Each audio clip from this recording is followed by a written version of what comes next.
Assalamualaikum warahmatullahi wabarakatuh. Salam sejahtera. Kami dari kelompok 8, kelas PKN 70 akan membawakan materi tentang urgensi dan tantangan ketahanan nasional. Sebelumnya perkenalkan anggota dari kelompok 8 yaitu 1. Andini Eke Bude Pramudita, kedua Anita Sylvia Budiarti, ketiga Muhammad Hidayatur Rahman, dan keempat Awar Anil Yakin. Materi yang pertama adalah konsep ketahanan nasional, di mana konsep ketahanan nasional dibagi menjadi dua, yaitu secara etimologi dan secara terminologi. Secara etimologi, ketahanan berasal dari kata tahan, yang berarti tabah, kuat, dapat menguasai diri, gigih, dan tidak kenal menyerah. Ketahanan memiliki makna mampu, tahan, dan kuat menghadapi segala bentuk tantangan dan ancaman yang ada guna menjamin kelangsungan hidupnya. Sedangkan kata nasional berasal dari kata nation yang berarti bangsa sebagai pengertian politik. Sedangkan secara terminologi, pengertian ketahanan nasional dapat dijabarkan menjadi tiga pengertian utama, yaitu ketahanan nasional sebagai konsepsi dan doktrin, ketahanan nasional sebagai kondisi yang dinamis, sebab kondisi itu memang senantiasa berubah dalam arti dapat meningkatkan atau menurunkan, jadi kondisi itu tidak bersifat statis. Ketahanan nasional sebagai strategi, cara atau pendekatan ketahanan nasional dipandang sebagai cara atau pendekatan untuk menanggulangi ancaman yang ada. Materi selanjutnya yaitu sumber historis, sosiologis, dan politik ketahanan nasional. Secara historis, gagasan tentang ketahanan nasional bermula pada awal tahun 1960 di kalangan militer Angkatan Darat di SSKAD yang sekarang bernama SES KOAD Sunardi 1997. Masa itu sedang meluasnya pengaruh komunisme yang berasal dari Uni Soviet dan Cina akhirnya juga menjamah ke Indonesia. Untuk sosiologis, ketahanan nasional berasal dari sosial budaya. Indonesia mencakup pendidikan, kesehatan, agama, kebudayaan, teknologi, dan lain-lain. Namun yang menonjol di sini adalah faktor teknologi dan kebudayaan karena perubahan di bidang ini berjalan sangat cepat akibat pengaruh dari dalam maupun dari luar negeri. Yang ketiga adalah bidang politik, di mana disumberkan terhadap keberhasilan bangsa Indonesia dalam menindas komunisme yang berpuncak di G30 SPKI telah mengisyaratkan bahwasannya Indonesia memiliki kekuatan di ideologi yang dimilikinya.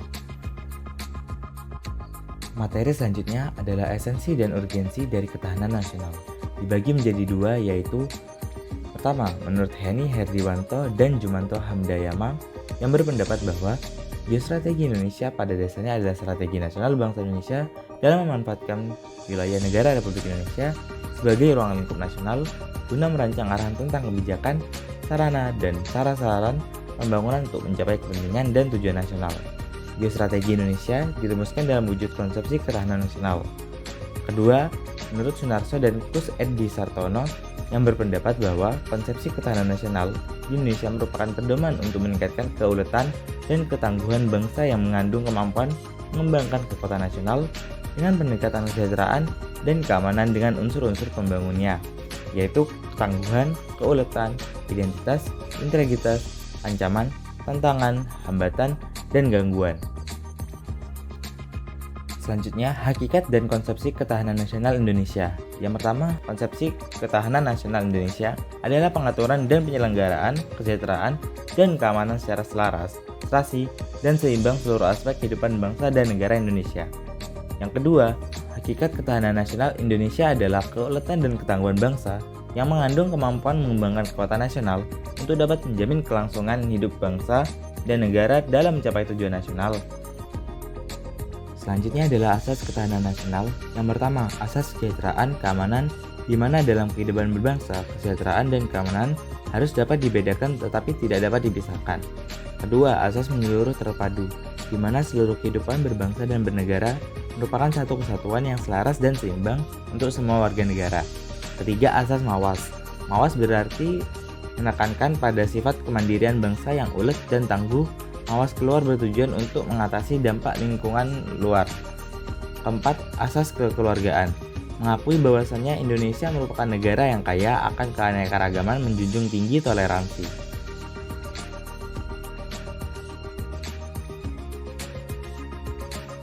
Sifat-sifat ketahanan nasional.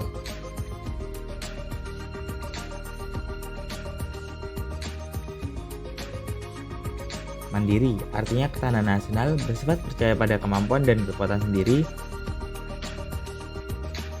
Dinamis, artinya ketahanan nasional tidaklah tetap, melainkan dapat meningkat atau menurun bergantung pada situasi dan kondisi bangsa dan negara. Manunggal, artinya ketahanan nasional memiliki sifat integratif yang diartikan terwujudnya kesatuan dan perpaduan yang seimbang, serasi, dan selaras. Wibawa, artinya ketahanan nasional sebagai hasil pandangan yang bersifat manunggal dapat mewujudkan kewibawaan nasional yang akan diperhitungkan oleh pihak lain. Konsultasi dan kerjasama, artinya ketahanan nasional Indonesia tidak mengutamakan sikap konfrontatif dan antagonis. Unsur-unsur ketahanan nasional terdiri atas ke-8 unsur yang dinamakan Asagatra yang terdiri dari Trigatra alamiah dan Pancagatra sosial. Unsur atau gatra dalam ketahanan nasional Indonesia tersebut sebagai berikut. 3 aspek kehidupan alamiah Trigatra yaitu 1. Gatra letak dan kedudukan geografi. 2. Gatra keadaan dan kekayaan alam. 3. Gatra keadaan dan kemampuan penduduk. Selanjutnya 5 aspek kehidupan sosial Pancagatra yaitu 1. Gatra ideologi. 2. Gatra politik. 3. Gatra ekonomi. 4. Gatra sosial budaya. 5. Gatra pertahanan dan keamanan. Dinamika ketahanan nasional. Dalam sejarahnya, konsep ketahanan nasional Indonesia mengalami beberapa kali perubahan, dan ini merupakan runtutan sejarah yang cukup panjang. Pertama, gagasan TANNAS oleh Scott pada tahun 1960. Kedua, upaya penggagasan konsep ketahanan nasional 1962 oleh Lemhanas. Ketiga, gagasan TANNAS oleh Lemhanas pada tahun 1968. Selanjutnya, revisi gagasan TANNAS oleh Lemhanas pada tahun 1969. Selanjutnya, gagasan TANNAS oleh Lemhanas pada tahun 1972. Selanjutnya, gagasan TANNAS berdasarkan SK Menkumham Pangap nomor SKEP 1382 11 1974. Selanjutnya, gagasan TANNAS menurut Presiden Soeharto pada tahun 1975. Terakhir, gagasan TANNAS menurut GBHN 1978 hingga 1997. Selain melalui sejarah yang panjang, ketahanan nasional Indonesia juga menemui segala macam tantangan. Tantangan pertama yaitu bidang politik, contohnya pemerintahan yang tidak menerima aspirasi rakyatnya. Kedua, ekonomi, contohnya kemiskinan. Ketiga, sosial budaya, contohnya lunturnya budaya Indonesia. Keempat, pertahanan dan keamanan, contohnya terorisme dan beberapa ancaman berbentuk fisik maupun non-fisik. Dari sejarah panjang dan banyaknya ancaman ini, kita dapat menyimpulkan bahwa perjalanan bangsa dalam menegakkan ketahanan nasional ini tidaklah mudah. Sebagai warga negara yang baik, sudah selayaknya kita turut serta dalam menjaga ketahanan nasional bangsa kita tercinta ini. Sekian video dari kelompok 8. Kurang lebihnya kami mohon maaf. Wassalamualaikum warahmatullahi wabarakatuh.